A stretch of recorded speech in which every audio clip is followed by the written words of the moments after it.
Imagine walking into a courtroom, ready to do your job, and the clerk laughs at you just because of how you look. That's exactly what happened to one woman, until she revealed the shocking truth.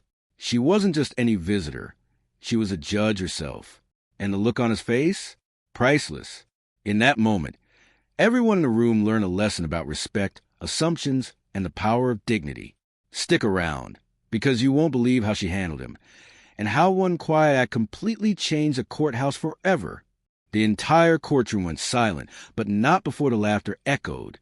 It was a busy Monday morning at the county courthouse, the kind of morning where everything felt rushed and tense. Phones rang nonstop behind the counters. Printers hummed. Lawyers in dark suits flipped through case files while whispering last-minute strategies to nervous clients.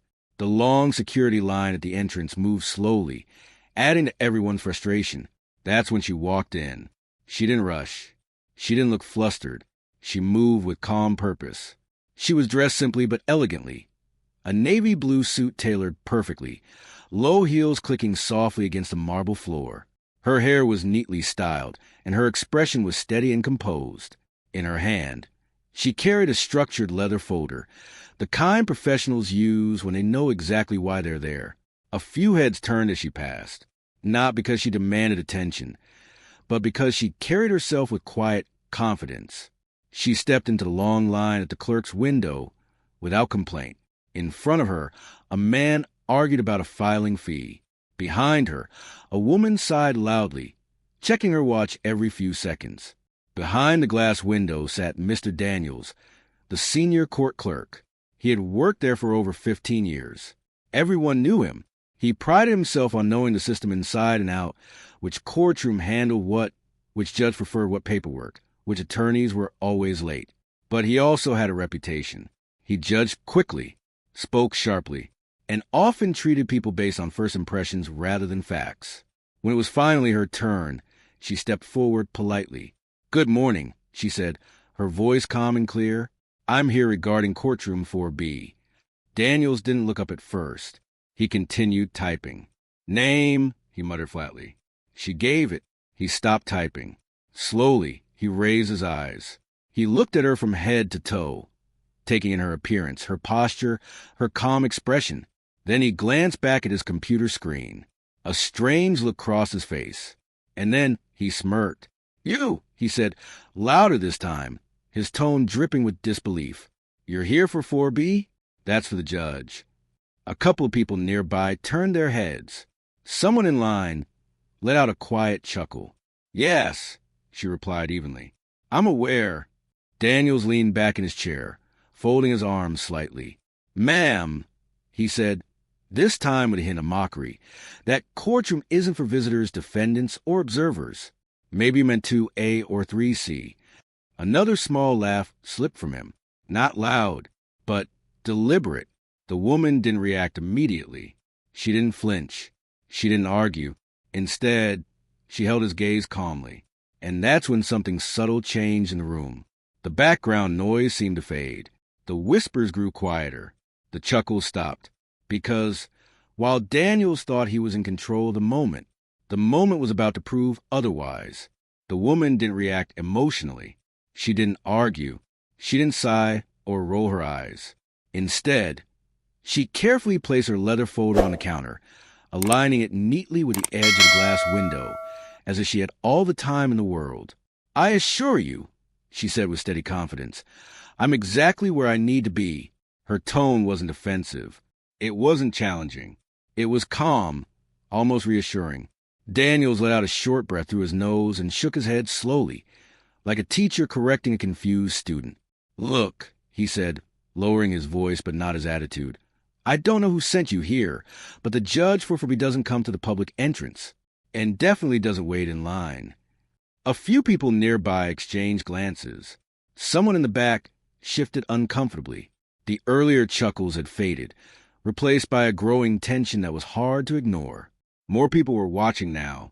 A woman standing 2 spots back leaned toward the man beside her and whispered, "That's embarrassing." Daniels continued, now tapping his pen lightly against the counter. "If you're here for jury duty or a hearing, you need to check the board on the wall. It lists the courtrooms clearly."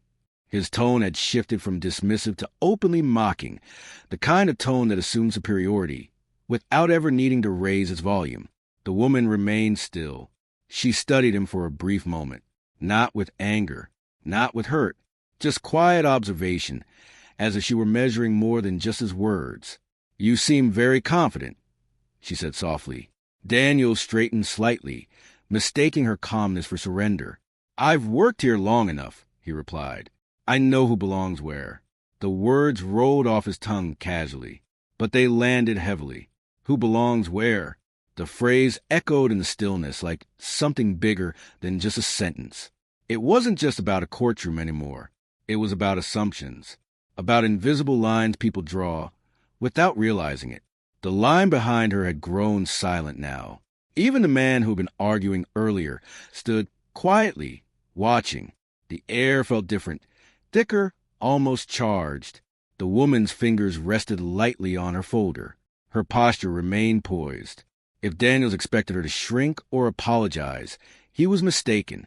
Instead, she took a slow breath, and in that pause, in that steady silence, it became clear that this moment was unfolding the way Daniels thought it would. Because sometimes confidence doesn't need to be loud. Sometimes it just waits for the right time to speak. The woman reached slowly into her leather folder. There was a deliberate calmness in her movements, the kind that signals someone who knows exactly what she is about to do.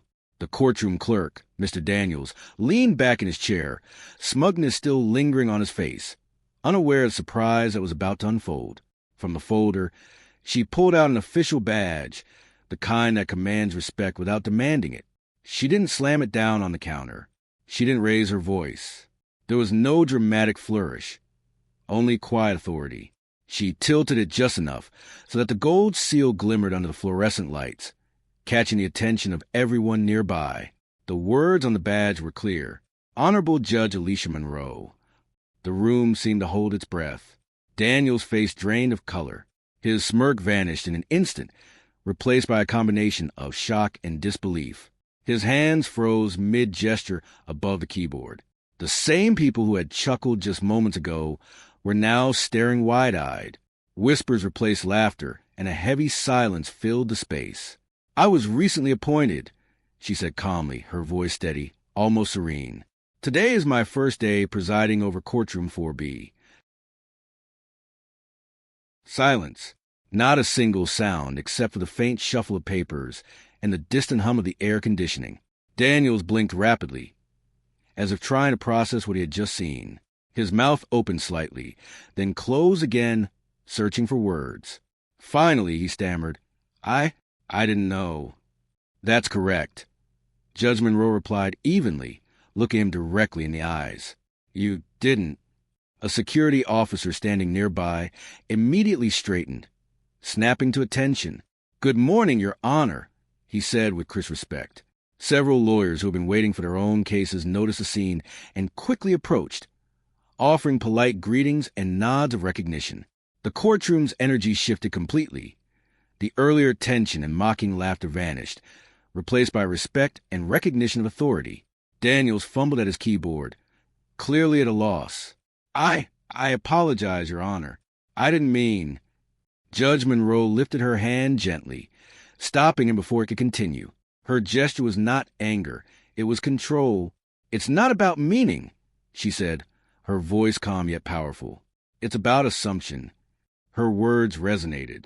They weren't just for Daniels. They were for everyone who had witnessed the moment. Every person standing there, every whisper in the background, had heard the lesson loud and clear. Assumptions can blind us. They can make us dismiss what we don't expect. And sometimes assumptions reveal more about us than about the person we judge. The room was quiet now, but not uncomfortable. It was a silence filled with understanding, the kind of quiet that precedes respect. From that moment on, it was clear. The dynamic had shifted, and Judge Alicia Monroe had just reminded everyone in that courtroom exactly who she was. Without shouting, without anger, just with quiet dignity. Judge Monroe moved past the clerk's desk with calm, measured steps. Each footfall echoed lightly on the polished marble floor, a quiet rhythm that seemed to command attention without demanding it. Her posture was straight, her head held high, but her demeanor was approachable, dignified, yet human. The courtroom watched silently, captivated not by theatrics, but by the quiet authority she naturally exuded. Before turning the corner toward the hallway leading to her chambers, she paused. She turned slightly and addressed Daniels, her voice calm and even, carrying authority without anger. "Mr. Daniels," she said. He jumped slightly, startled that she had spoken to him directly. "Yes, Your Honor," he replied, standing upright, his earlier arrogance replaced by nervousness. "In this courthouse," she began, her tone gentle but firm, "everyone deserves respect, whether they're a defendant, a janitor, a lawyer, or a judge." Daniel swallowed hard and nodded, though he couldn't bring himself to meet her eyes. Her words weren't just a rebuke. They were a mirror reflecting his assumptions back at him. "Today," she continued, her voice deliberate, "you didn't see a judge. You saw what you expected to see." The weight of that statement lingered in the air. It wasn't meant to shame, but to enlighten. The room seemed to exhale collectively, the realization sinking in slowly for everyone present. People who had been whispering now stood in stunned silence, understanding that assumptions can shape behavior in ways we rarely notice, sometimes unfairly, sometimes cruelly. "I suggest," she added gently, "that starting today, you greet every person who approaches your window as if they matter, not because of their title, not because of who they appear to be, but because every person deserves dignity." Then, without another word, she turned and walked away. There was no shouting, no dramatic gestures, no revenge, just truth delivered with steady grace. The security officer nearby gave Daniels a long, meaningful look before returning to his post, silently reinforcing the lesson that had just unfolded. People in line shifted forward quietly, each step measured. Gone were the whispers, the smirks, the chuckles. The air felt lighter yet more respectful, as if the entire courtroom had collectively learned something vital. Even Daniels, who had been so sure of his authority moments ago, now stood still, his earlier confidence replaced with reflection. He realized that respect isn't demanded, it's earned and shared. That in one simple moment, a person's assumptions could be challenged and behavior could be corrected, not through anger or humiliation, but through calm authority and integrity. The atmosphere had completely transformed. The courthouse, which had felt ordinary moments ago, now held a sense of reverence. And in that moment, Judge Alicia Monroe had taught a lesson no one expected. A lesson about dignity, respect, and the quiet power of truth. Courtroom 4B was unusually full that morning.